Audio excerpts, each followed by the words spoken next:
C ஷார்ப்ல this அப்படிங்கிற keyword பயன்படுத்துவோம். இந்த திஸ் அப்படிங்கிற கீவேர்டுடைய பர்பஸ் என்ன? அதை எதற்காக பயன்படுத்துறோம்? This keyword refers to the current instance of the class.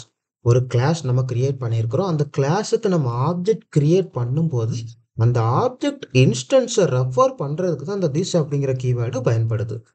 இரண்டாவது point, it helps to avoid name confusion between class fields and constructor parameter. ஒரு கிளாஸ்ல நம்ம சில இன்புட் ஃபீல்ட்ஸ் அப்படிங்கிறத டிக்ளேர் பண்ணியிருப்போம். அதே மாதிரி கன்ஸ்ட்ரக்டருக்கு சில இன்புட் பாராமீட்டரை நம்ம பாஸ் பண்ணுவோம்.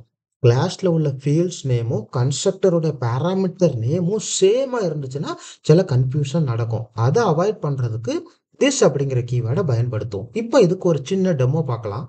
விசுவல் ஸ்டூடியோவில் மேக்ஸ் அப்படிங்கிற ஒரு கிளாஸை கிரியேட் பண்ணியிருக்கிறோம். அந்த கிளாஸில் வந்து ஃப்ளோட் பை அப்படிங்கிற ஃபீல்டை டிக்ளேர் பண்ணியிருக்கிறோம். அதற்கு எந்த விதமான வேல்யூ நம்ம இனிஷியலைஸ் பண்ணல. ஒரு கன்ஸ்ட்ரக்டர் அப்படிங்கிறத கிரியேட் பண்ணியிருக்கிறோம். கன்ஸ்ட்ரக்டருக்கு இன்புட் பேராமீட்டர் பை அப்படின்னு சொல்லி வச்சிருக்கோம். சரிங்களா? இப்போ இந்த கன்ஸ்ட்ரக்டர் பேராமீட்டர் நேமும் கிளாஸ் ஃபீல்டு நேமும் சேமா இருக்கு. சரிங்களா?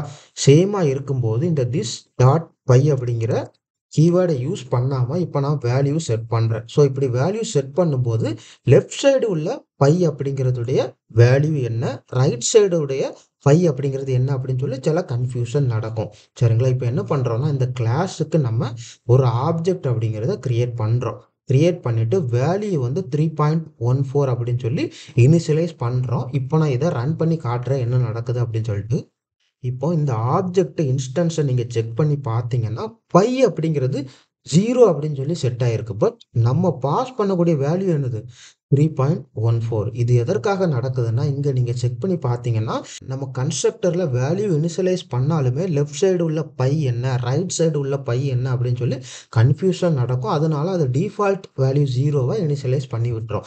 இந்த கன்ஃபியூஷனை அவாய்ட் பண்றதுக்கு இப்போ என்ன பண்ணணும்னா லெஃப்ட் சைடில் வந்து திஸ் டாட் பை அப்படின்னு சொல்லி நம்ம செட் பண்ணணும்னா திஸ் அப்படிங்கிற keyword refers to current instance of the class. So Max அப்படிங்கிற கிளாஸ்ல வந்து பை அப்படிங்கிற ஃபீல்டை நம்ம டிக்ளேர் பண்ணியிருக்கிறோம். ஸோ லெஃப்ட் சைடு உள்ள பை அப்படிங்கிறது ஃபீல்டு, ரைட் சைடு உள்ள பை அப்படிங்கிறது கன்ஸ்ட்ரக்டர் இன்புட் பேராமீட்டர். இப்போ இந்த ப்ரோக்ராமை ரன் பண்ணி பார்த்தோம்னா ஆப்ஜெக்ட் இனிஷியலைஸ் ஆயிருக்கிறத எக்ஸ்பேண்ட் பண்ணி பார்த்தீங்கன்னா பை வந்து 3.14 அப்படின்னு சொல்லி வேல்யூ செட் ஆயிருக்கு. இப்போ திஸ் அப்படிங்கிற கீவேர்டு எதற்காக பயன்படுத்துகிறோம் அப்படின்னு சொல்லி உங்களுக்கு புரிஞ்சிருக்குன்னு நினைக்கிறேன். ஏதாவது டவுட் இருந்துச்சுன்னா கேளுங்க. நன்றி.